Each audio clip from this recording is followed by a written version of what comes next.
Hello, welcome to Creator Recap. This video contains spoilers for the first episode of the Exandria Unlimited Calamity campaign by Critical Role. The episode is titled Excelsior. This prequel series is DM'd by Brendan Lee Mulligan and is promised to be a sad tale, a tale of grief, betrayal, and the coming of a new age. For this is before the world was named Teltorai. Welcome to Guessar. Xerxes Illyris is a 6 feet or 1 meter 80 tall, broad-shouldered, and muscular paladin played by the newcomer Luis Carazo. He has dark wavy hair and a tan-brown skin with amber eyes. He's bleeding from the mouth and is disoriented as he sees his city burning. He finds his son, Elias, who seems to be fishing in a puddle of a starry sky. His griffin, Tempus, brushes up against him and he hears whispers. The only thing Xerxes can make out are the words Gordranas. As he repeats the line to himself, a massive red-horned figure crashes into the city. In pain, the figure apologizes to Xerxes. A second massive creature, Golden, has come to finish the horned creature off. The golden creature has no face, just the glare of the sun, and calls the horned one a sinner. The horned figure asks Xerxes if he remembers who they betrayed. First night Xerxes wakes up, drenched in sweat, in his tower, but he remembers a few words of his nightmare. Gordranas. The magical flying city of Avalir has many great features with things we have modern counterparts for, such as public transportation and huge broadcast screens. It is on these magical screens we see Loquacious Sealy, played by Sam Riegel. He's a changeling. They have a pale skin and wide eyes with dark shading around them. Loquacious has white hair that is more upright. He brings the people of Avalir the news of the day. The Eve of Replenishment is tonight, meaning some great festivities before the flying city lands, such as the Parade of Beasts. He asks his assistant Arya about his ratings and the political positions he helps fill. A few of the screens seem to be out of order and the Architect Arcane hasn't responded to their messages for help. Loquacious uses the hours he has to kill to visit the Architect Arcane and ask his ex-wife himself. Architect Arcane Laring Koromar Sealy, played by Abria Iyengar, is a tall, lanky, dark-skinned elf. Her clothing is mostly gold and highly ornate. She is busy with preparing the descent of Avalir and the arcane energy that will be given back to the continent once they land. She gets news from her chief artificer that a very rare magical occurrence might be happening soon. She goes to her residence and rechecks her notes. This is what she has been waiting for. Her ex-husband Loquacious disturbs her thoughts as he comes to ask about the lack of communication between them. As they argue, spell kites come into vision. This means Cathmoira, the ground city, is now so close that relatives from the ground can reach the magical city of Avalir, bringing letters, flowers, and big goods. Many of these kites fly to the Golden Scythe, where Nidus Okiro, played by Lou Wilson, is directing his merchant guild of sorts. Nidus is kind of stocky, around 5'10", or 1 meter 75, long dreads with gold that lay on his shoulder, wearing a red coat with a pin of the Golden Scythe. A cape draped along his neck, he wears a Renaissance merchant cap to one side, has a long scar from his pirate days, and 3 X's tattooed over his other eye. His beard ends in a golden ring and there is gold in his eyes as well. In this place, many automata, robots, walk around, both small ones and large ones, like the ones used for public transportation. Nidus handles a few problems with wands, a sphinx, and a group of school children.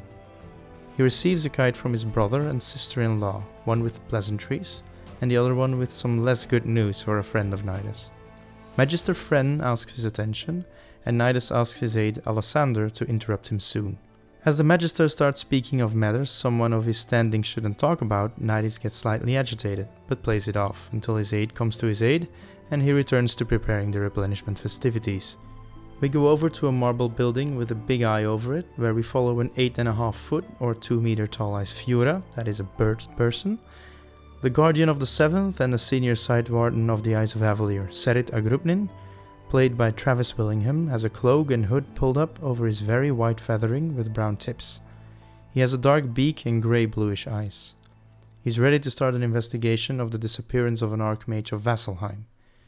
Using pure transmutation, the sanctum of the Archmage, Vespin Chloris, is recreated for inspection. Serit finds infernal and celestial glyphs and a disenchanted piece of bow or weapon. By looking closer to the objects and the room, Serit ascertains that something was summoned in this room, was supposed to be bound, but it erased everything in this room in one flash of energy and very possibly escaped. He wants his friend and colleague, Orwin, to keep this information between the two of them. Serit takes the piece of bow to run it by some friends of his. In the upper echelons of society stands a statue of Emir Porco, the mage that sent Avalir to the skies. Underneath it sits an elven woman with pale skin and silvery white hair. Her dress almost as magical as her entire aura. She looks up to the statue she is resting at. Happy replenishing, grandfather. Pesha Porco, played by Marisha Ray, is the keeper of scrolls and a very talented one. Eldemir, one of the oldest members of the highest council of Avalir, came to congratulate her and regale her with some stories of her grandfather. His apprentice Loris stays to chat with Pesha about some important issues. He mentions the possibility of an opening as Eldemir's apprentice, an imminent attack of Eor on Lathras, and some artifacts from Vasselheim with which a ritual for godhood can be attempted, potentially in the hands of a side warden named Serit. He wants Pesha to report directly to him. She agrees, and the day goes on until the big party at Pesha's ancestral home, which is mostly used for gatherings such as this one. At the party it becomes apparent that the player characters are all quite acquainted with each other, as they all greet each other and have a table at this exclusive gathering.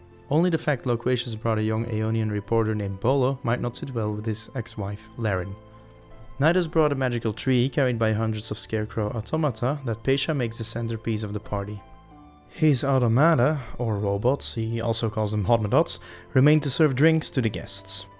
After all of the friends might be a strong word, arrived at the table, they raise a glass for Xerxes, as it is his first replenishment party after his appointment. He would rather toast to those who were not with them, especially his own late husband Evandrin, which he saw again in his nightmare.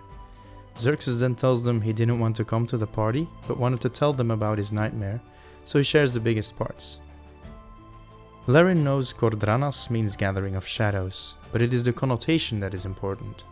Kordranas is a word choice, one that shows that dragons are afraid, and dragons aren't afraid of much.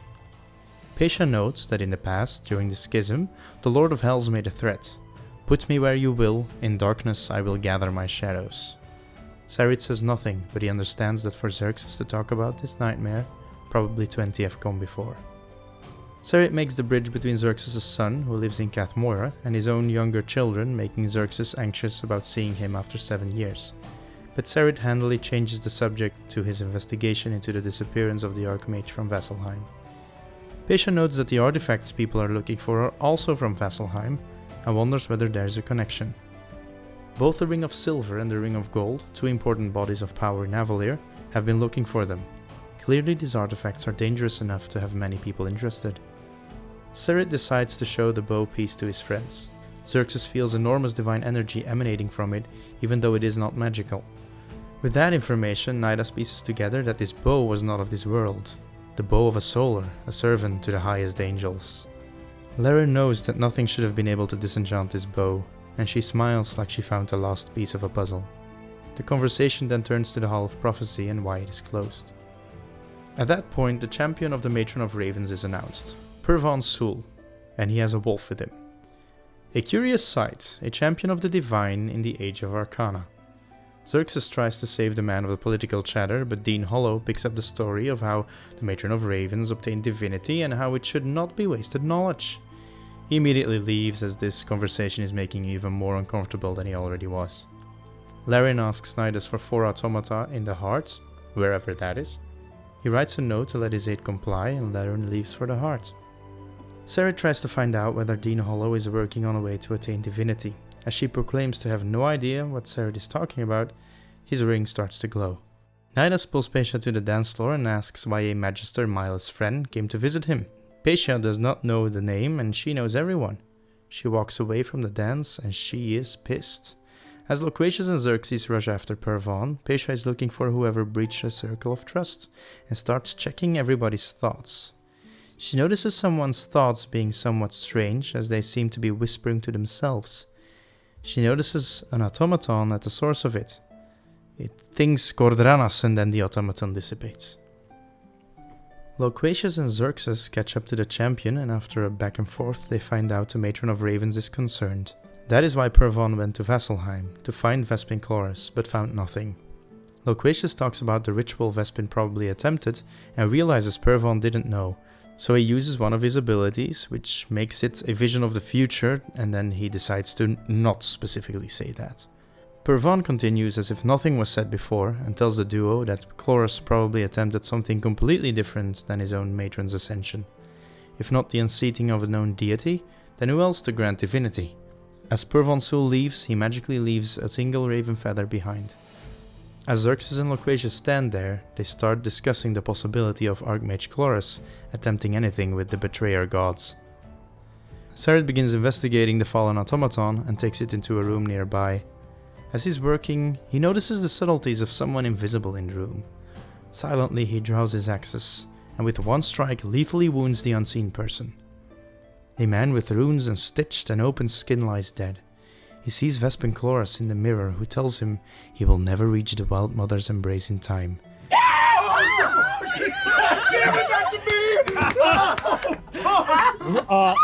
Reaches forward, hits the other side of the mirror, the glass cracks, and the face is gone. And the crack remains as you see your own image behind the shattered glass in the reflection. That was it for the first episode of Exandria Unlimited Calamity. Hit the like button and subscribe if you would like more Critical Role recaps, and I just can't wait until Thursday.